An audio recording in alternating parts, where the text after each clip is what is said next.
Hey there everybody, it's Mark Crilley. I'm back with another how to draw video. It's been quite a while since I did a video on how to draw poses, so that's what I'm going to be doing today. And the pose that I've chosen is a sleeping pose for reasons that I'll get into later on. But first of all, I want to talk about these lines here that I've put down. They are about 7 inches apart for those of you who want to follow, and this is at the exact halfway point between those two lines. 7 inches is a little under 18 centimeters. Let's go ahead. I'm going to start drawing a sort of a stick figure. I'm going to do that in time lapse, and then I'll come back to give you some tips about how you might draw them yourself. All right, well, I thought I'd jump in here and sort of give you some tips at the halfway point. This is, of course, the spine heading to the neck and up to the head. I've left a little bit of a gap here because the hair is going to be what actually touches that line there. The line of the shoulders, a little closer to this far line than it is to the center line. And then notice how the line of the hips is considerably to the right of that line. That's because I want these legs to be pretty long in proportion to the upper body. And hopefully that gives you enough pointers for now. Let's go ahead and draw the arms and the legs. All right, well, hopefully you can see why I decided to do a sleeping pose. The video frame is very horizontally oriented, and so in order to fill the entire space, I thought this sort of sleeping pose would work out nicely. Although later on I'll probably tilt it sideways as we get into more of the details. Anyway, a few tips about drawing the arms and legs. Notice how the one hand is reaching right down to that center line. Now the fingers are actually going to come off of that a little. This is more sort of like the palm of the hand here. But basically the forearm and the upper arm are around the same length, and the same thing happens with the legs. At this point, going from the pelvis down to the knee and then down to the ankle, almost exactly the same length. And beyond that, hopefully that gives you all the tips that you need. I know a lot of people say, boy, I can barely even draw a stick figure. And so ironically, well, it is a stick figure that you need when you're beginning to draw a pose, at least using the technique that I'm doing in this video. Now, let's try to refine this a little further, start sort of fleshing out the individual parts of the body. Okay, so you can see how I'm starting to build out from that initial sort of skeletal structure here. I'd say pay attention to the width of the waist. It's much narrower than at the shoulders. There's a certain slope here of the shoulders heading up towards the neck. The neck, as I have drawn it, is rather exaggeratedly small. That's to make this character appear more feminine, and otherwise notice how these lines kind of fall very near that initial guideline of the pelvis that we created. Well, let's go ahead and add on the arms and the legs. Okay, so I guess the main thing that I would point out here is the width of the thighs way wider than that of the upper arms. I think what's happening here, though, really is that we are exaggerating. We are making the upper arms narrower than they really are in real life in proportion to the thighs. This is something I see cartoonists doing, even animators for children's films and so forth. I think it really is just a sort of shorthand for making a character look more feminine. And basically, yeah, notice how the wrists are quite narrow, sometimes narrower than we would imagine them to be, and it's all built around that initial structure that we put down at the beginning. Well, I'm going to actually turn the page now around, rotate it so that we can see it maybe in a more natural way and start to get into the individual details. Okay, well, I'm going to knock it off with the time-lapse for a while. Do you hear that, old man time-lapse? Get out of here. But I thought you liked me. Don't worry, we'll be bringing you back. Anyway, I have to kind of pick and choose what I cover in this video. This is not going to be about the facial features so much. I've got a lot of videos that cover that, and we'll link to them, in the info box and at the end of the video. But suffice to say, those initial guidelines that I had helped me place the eyes and get the nose, the mouth, the eyebrows in there. Now, it's time to begin adding some of the more detailed aspects of this pose, and to me that means let's start drawing the hand over here. And I'm going to begin with some sort of basic indications of the fingers I actually looked at a photo, I think it was for like a mattress company advertisement, that, you know, showed the model peacefully slumbering in this wonderful mattress. And I noticed that they had chosen to have this model with one hand lightly closed, which I found interesting. Do people actually sleep with their hands, you know, not really balled up into a fist, but with the fingers closed? Who knows? Maybe just the model was doing that. But my apologies that I can't zoom in any closer than I'm zooming in right now. But this sort of shows you how I begin with the basic form of where I imagine the fingers to be, and then I go in and start adding the details, the, you know, individual lines. Having that in place, I'm going to move on to drawing this other one. Now this hand, as more what you would expect in terms of somebody sleeping, this hand is more open. And so I'm going to draw the thumb again. I'm going to put some sort of very basic, almost makes it look like a flipper or something. Maybe she is an underwater person. But I always like to get the basic form in there.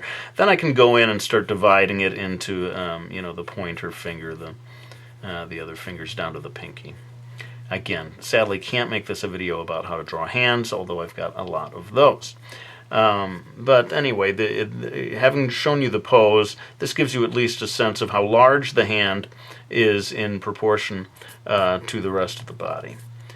And now that we've got that in place, maybe I can start making some indications of the clothing, the pajamas that she's going to be wearing. I'm going to put a collar in here, and I can talk maybe just a little bit about wrinkles, clothing wrinkles, yet another topic. That's the problem, and why I don't do full body pose videos too often, is it just opens up all these other topics that each are all very time consuming. You know, clothing wrinkles, hands, feet, facial features, all this stuff, and I feel like I end up spending half the video saying, well, this is not a video about that, and it's not a video about this other thing.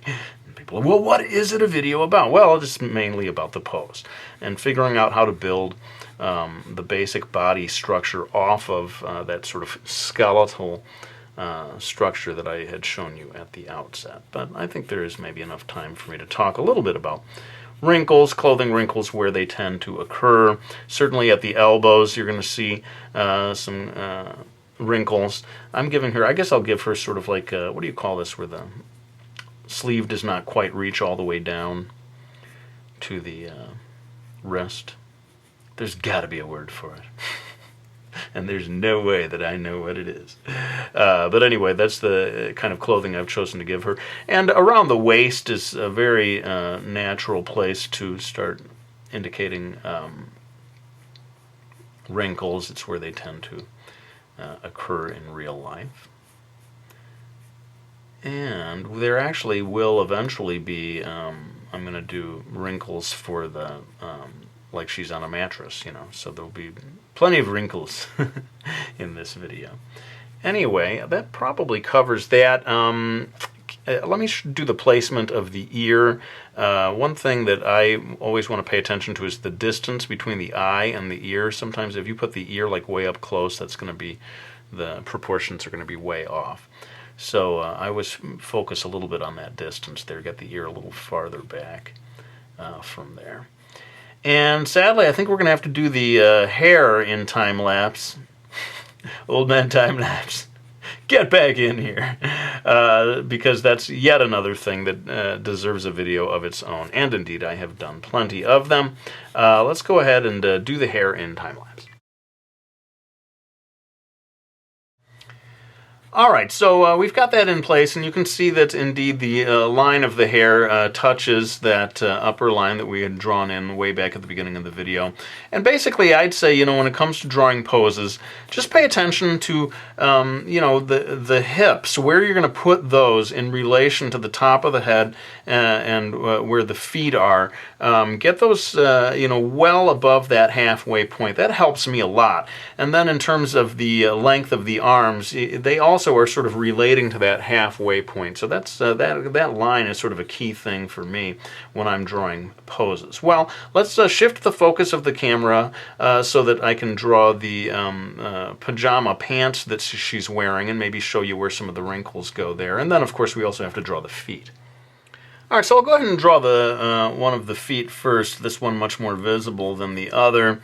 And basically, I always come down and get the big toe in place first, and then have slightly curving lines. Again, apologies that I can't zoom in any closer than this for the other toes, so that really the big toe and the toes next to it are drawn in a slightly different way. I'm going to have to erase a little here so that it becomes a little more clear what I'm doing.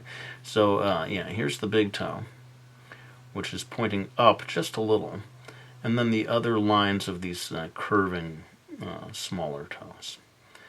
And then I always want to get a nice sort of curve there by the heel that's back a little close to the heel, so that it curves up and then down back a little as it goes into the front of the foot. And as I had done with her, the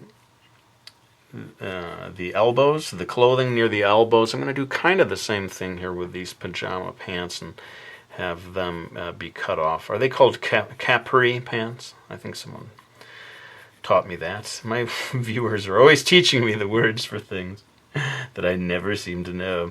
But just as we saw wrinkles near the elbows, we see wrinkles near the knees, particularly the back of the knees is where a lot of wrinkles, clothing wrinkles, tend to congregate, to use a fancy word.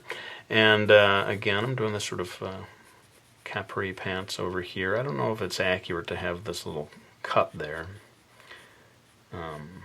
But I thought that looked kind of cool, so I decided to put it in there. When you're drawing poses, you have to make the clothing sort of agree with the form. So like I erased that line and I made it curve a little more because I understood, in my mind, her calf, the calf of her leg, has a curve to it. So if you're drawing a line that goes straight across there, that line is sort of fighting with the form underneath it. You want the clothing to always be cooperating, to be revealing the form of the body underneath.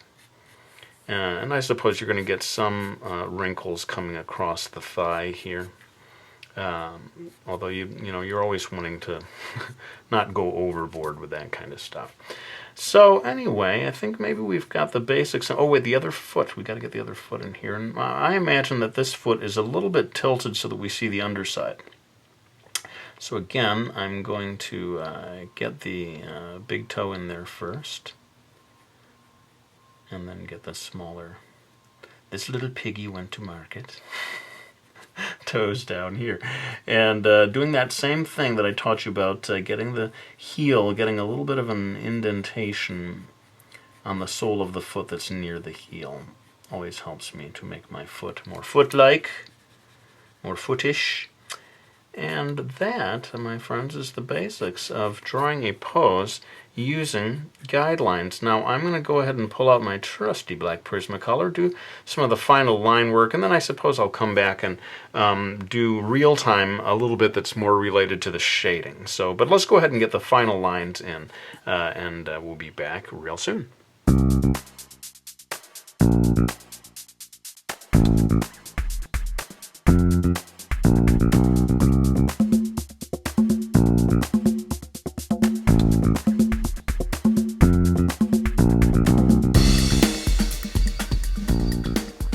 Alright, so I thought I would put things at a slight angle here as I begin to add shading to this illustration. Not really the focus of this lesson, but I thought, heck, why not? Show you how I would use shading to give a little more form to this pose, because it's looking quite flat right now. It looks to me a little bit like a coloring book where it's all just lines. Seems like it's crying out to have color added to it. Now, I'm holding my pencil quite low to the page. Many of you who've watched my videos before, you've heard me talk about this. that when your pencil is low to the page, you're exposing a larger amount of the lead, and you're able to get a sort of a smoother tone there. But as always, when you're shading things, adding shadows, you need to decide on a light source. I've decided the light source is coming from over here, from the left-hand side of this image, or I guess it's the upper side of the image. I just got to figure out this directions thing, man. Left, right, east, north. I'm just so confused, man. But I continue along here, just adding shading. You can hear the sound, really, of the pencil shooting back and forth across the page. There is sort of, a deliberateness to keeping it fast. The faster you do the shading, the smoother in a way that it'll be. I think if you're dragging the pencil very slowly across the page, you're going to see more imperfections. So that's why I'm sort of forcing myself to shade quickly. And let me go ahead and just sort of finish off putting on this base layer of shade, and then I'll come back to talk a little more about the, more advanced shading. Okay, so I've got kind of like a base layer of gray coloring, really, more than shading, I'd say. Now I'm going in and actually trying to do more of like the shadows, which will make her look more three-dimensional.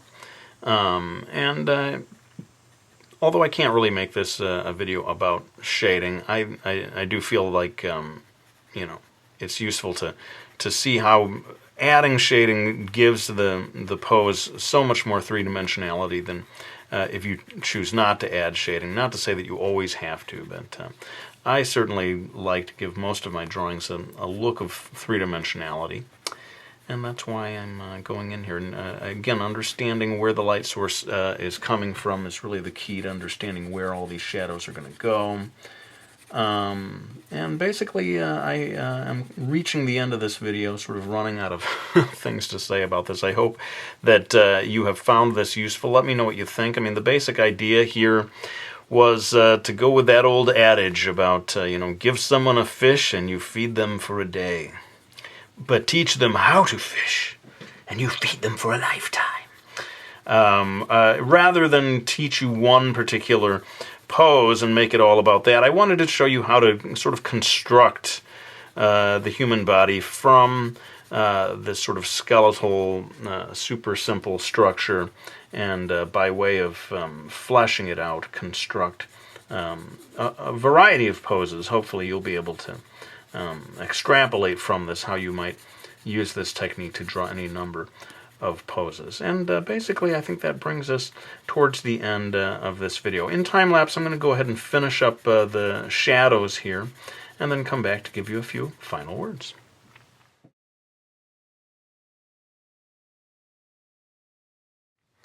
Alright, well, there's my video on how to draw a sleeping pose, or, hopefully how to draw poses in general. Let me know what you thought about it. Certainly not the last video that I'll do on this topic. I'll be sure to be doing many more in the months and years ahead. But let me go ahead and thank anyone who has supported me by getting any of my books. We got Brody's Ghost and Miki Falls, my 2 graphic novel series, as well as Mastering Manga and Mastering Manga 2, my How to Draw books, coming up on 1 year since Mastering Manga 2 was published.